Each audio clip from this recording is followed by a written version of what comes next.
Keith Jackson was the voice of college football for ABC. Photo credit, ABC Sports. Keith Jackson was a throwback to an era when national sportscasters aggressively multitasked, and he was no exception, calling everything from Olympic swimming to baseball to the NBA to Monday Night Football. But none of that was the first thing that came to mind on Saturday when word circulated that he had died at 89. The first thing was college football, of course. With the exception of baseball and Van Scully, never have a sport and a play-by-play voice been better suited to one another than Jackson and college football. Over 4 decades at ABC, the home office of the sport before every network carried it, he defined the and feel of the game with his folksy personality, and even folksier sayings.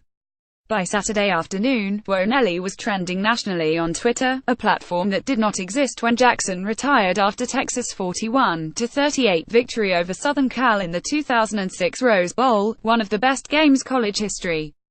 That also was the final event for ABC Sports as a separate brand before ESPN absorbed it later that year.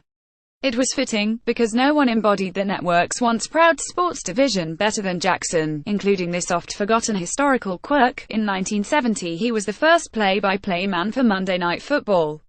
Frank Gifford succeeded him the next year. By clicking sign up, you agree to our privacy policy. Anyway, back to college football.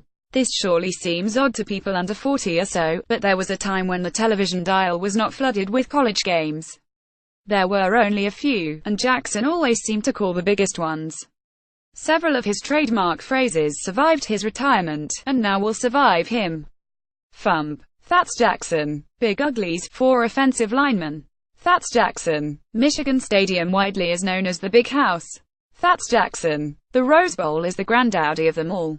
That's Jackson. Jackson was part of a fading generation of iconic baby boomer voices, following a line of departed stars that most recently includes Dick and Berg, who died last month.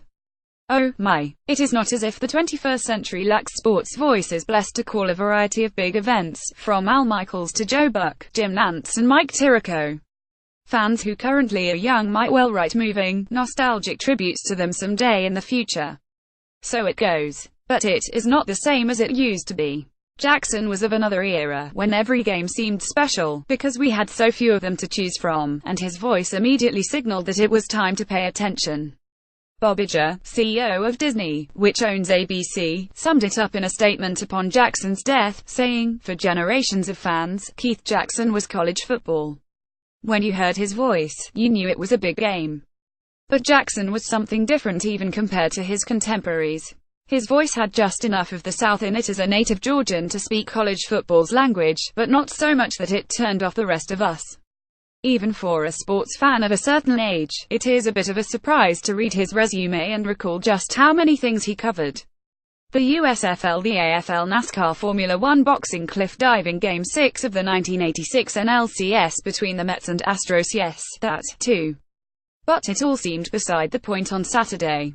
As remembrances poured in on social media, they were variations on a theme: he was the of college football, period.